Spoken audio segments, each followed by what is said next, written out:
programa Fala Sério de hoje me deu uma responsabilidade tremenda. Imaginem vocês, a gente já está completando aqui 371 programas, chegar hoje com essa bomba de ter que entrevistar o meu pai, o médico e político Celso Cotrim.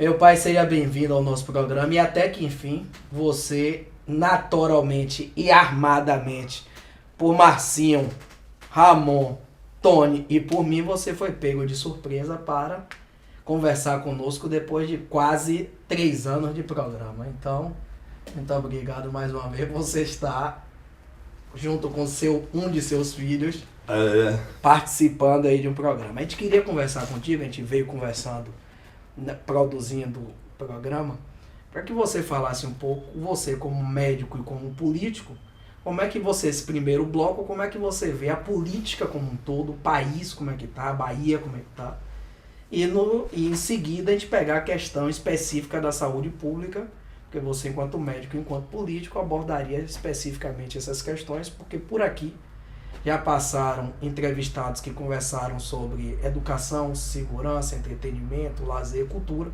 saúde também. E a gente queria pegar esse ângulo, esse olhar seu sobre a política e a saúde. Vamos lá? Não é fácil a gente fazer uma avaliação da política nacional hoje, especialmente porque tem uma parcela significativa da sociedade representada por uma parte da classe média, Celso, que você conhece muito bem, aliás, pessoas até de seu relacionamento, que acham que protestar é simplesmente ir para as ruas e fazer o que fizeram, quer dizer, são os chamados coxinhas, que nós chamávamos antigamente, a minha geração chamava dos rebeldes sem causa. Ou seja, e terminam fazendo coisas que jogam a população contra o conteúdo das reivindicações de uns poucos que querem alguma coisa de benefício, querem fazer algum tipo de mobilização para chamar a atenção da sociedade para que os poderes públicos funcionem de forma mais eficiente, mais eficaz, e que os poderes também, que continuem em mãos dos chamados grupos privados, se coloquem em seus lugares também e passem a fazer parte da sociedade, obedecendo especialmente a Constituição e a democracia que a minha geração ajudou a construir, e você, quando criança, cansei de carregá-lo junto com seus irmãos para participarmos de eventos, nos quais, mesmo na ditadura, a gente nunca escondeu a cara.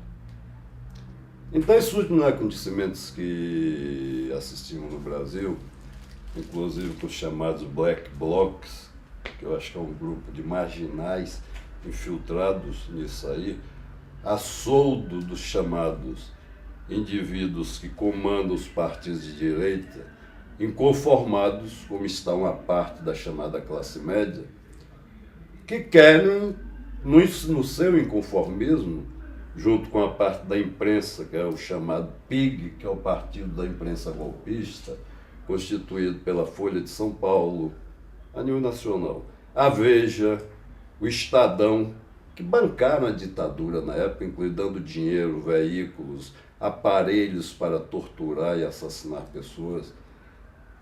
Esses meios de comunicação, vinculados a alguns grupos econômicos e algumas pessoas de classe média, algumas não, são muitas de classe média, que sempre mamaram nas tetas do Estado, especialmente antes de Lula ser presidente da República, e que perderam a boquinha, ou a bocona, essas pessoas começaram a criar determinadas situações, buscando imitar o que aconteceu na Nicarágua, o que aconteceu no Paraguai, ou seja, tentando um golpe de Estado nesse país, coisa que quebraram a cara. Eles vêm tentando isso faz tempo, eles começaram com aquela história dos indignados, e a Rede Globo entrava pelo meio, fazia convocações, aí apareciam 200 pessoas, 50 pessoas. Depois veio o tal do movimento do Cansei, que é de um instituto, inclusive, de propriedade de um ministro do Supremo Tribunal Federal, que é uma vergonha um ministro do Supremo Tribunal Federal ter um curso particular para dar cursos, dar aulas aos magistrados desse país. Ou seja, um indivíduo que ocupa uma função tão importante como ser ministro da mais alta corte do país, ter estado envolvido num processo onde ele pagou 8 milhões de indenização, 8 milhões de reais em dinheiro, ao ex-sócio para que o ex-sócio encerrasse o processo sem que ele tivesse uma divulgação maior. Aliás, a imprensa não divulgou isso praticamente. Você vai encontrar essas informações, eu aqui aproveito para fazer, já que você também tem um site, para fazer uma propaganda gratuita do site de Luiz Nassif, que é luiznassif.com.br, e Paulo Henrique Amorim com o seu conversafiada.com.br. Eu então que abra também, ou quem quiser, tem vários chamados blogs sujos, ou seja, são aqueles que não são coniventes com a grande imprensa. Essa grande imprensa que sempre dominou o país e que, aliás, o que eu não compreendo até hoje, às vezes eu escrevo em alguns comentários para alguns desses órgãos de imprensa questionando por que eles não fazem uma campanha também, e já conversei com alguns parlamentares federais especialmente, por que o artigo 150 da Constituição, no seu inciso 6, determina isenção de impostos, todos os tipos de impostos, você pode imaginar. A chamada imprensa, ou seja, um órgão como a Veja, que tem cerca de 500 mil assinantes, que tem lucro, que é a editora Abril. Aqui na Bahia botou o Jornal à Tarde, que é o que ganha mais dinheiro. Eles não pagam impostos, eles são isentos. Até a coisa chegou a tal nível, a força que essa turma tem, que eles colocaram nesse artigo 150 da Constituição, o direito de não pagar por qualquer impresso, incluindo por material fotográfico, até o papel é isento de imposto. Bom, hoje em dia você não tem mais fotografia como tinha antigamente.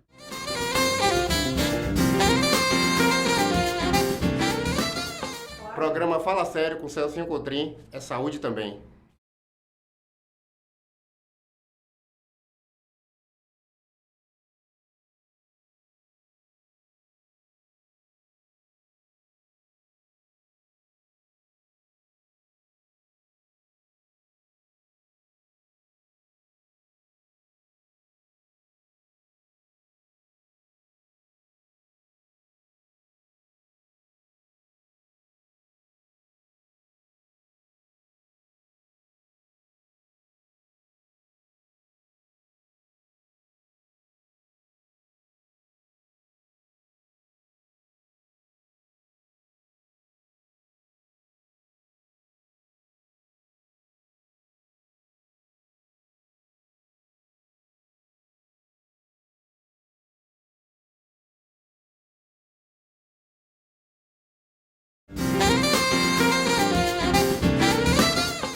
Precisa chegar um momento em que a nação como um todo paga impostos, até o flanelinha, aquele flanelinha que cheira alguma coisa, ele compra a flanelinha dele, ele compra a cola, e ali está embutido imposto, e ele paga imposto para manter a nação, inclusive para ver se a vida dele melhora até.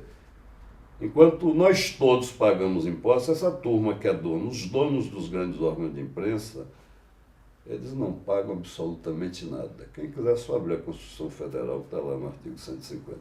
Então nós temos assistido ultimamente no Brasil, é isso, 10 anos de um governo popular, que infelizmente não conseguiu instaurar, porque também não foi a proposta do presidente Lula na sua candidatura primeira vitoriosa, de instaurar o socialismo aqui. Lógico que é um governo, tem sido governos de composição com alguns partidos ou com alguns indivíduos que chegaram a pertencer até à ditadura, o que não quer dizer que essas pessoas também não têm o direito à autocrítica, não têm o direito a rever aquilo que praticaram, o que pensaram. Aliás, o ex-presidente Fernando Henrique, que era de esquerda, ele depois foi presidente e declarou: esqueçam tudo que eu escrevi. Ou seja, tem gente que muda para melhor e tem gente que muda para pior.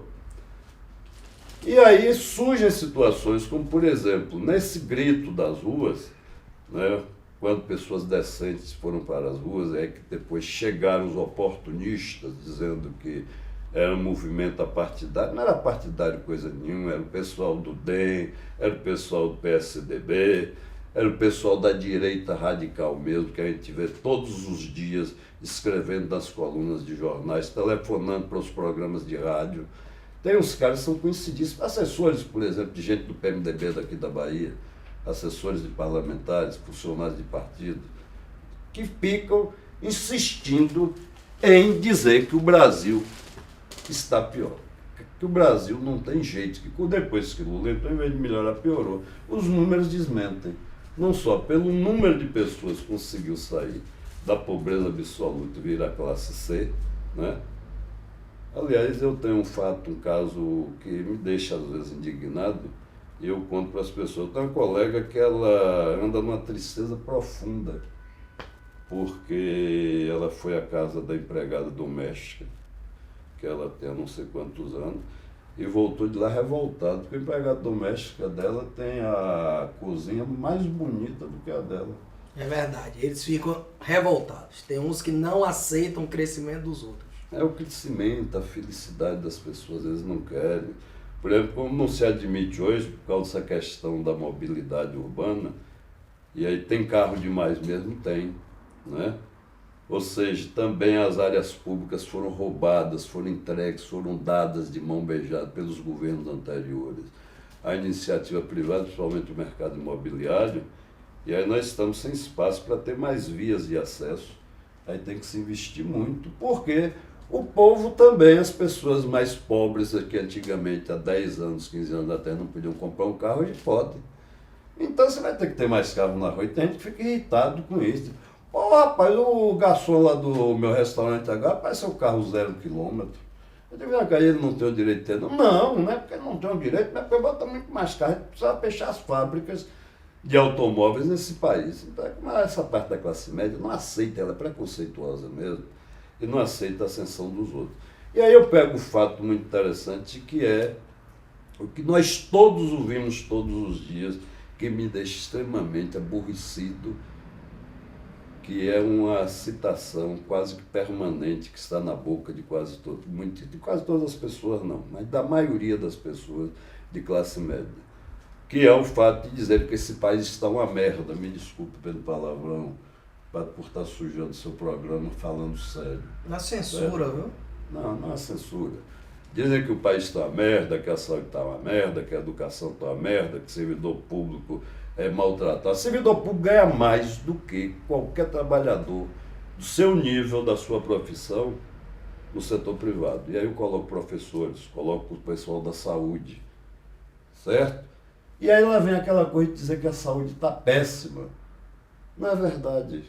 E eu digo isso no pique dos meus 39 anos como médico legista, médico sanitarista, médico clínico, que já trabalhei no interior.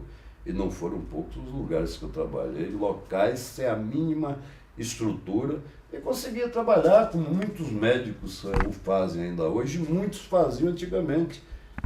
Os médicos não querem trabalhar, os médicos brasileiros, a maioria, não querem trabalhar nos bairros de periferia de Salvador. A quantidade de postos de saúde que nós temos prontinhos aqui em Salvador, a maioria de meus colegas, principalmente a turma mais velha, a gente sabe que já está mais ou menos estabilizado, mas a turma mais nova só pensa em montar alguma coisa privada para poder explorar os planos de saúde, para poder fraudar o SUS. A coisa é tão vergonhosa que a Folha de São Paulo ontem divulgou um estudo feito pelo governo federal, onde mostra que mais ou menos o resultado de 1.500, cerca de 1.500 auditorias, onde foram roubados do SUS cerca de R$500 bilhão. Teve casos de instituições que fizeram convênios com o SUS, que chegaram a apresentar faturas cobrando 105 consultas de um mesmo paciente no mesmo dia. 105 consultas? 105 Vamos consultas. chamar o intervalo e no próximo bloco a gente volta com essas questões, ainda mais essa que nos chocou aqui agora. Fala sério, né, doutor Celso? 105 consultas do mesmo paciente. Já a gente volta.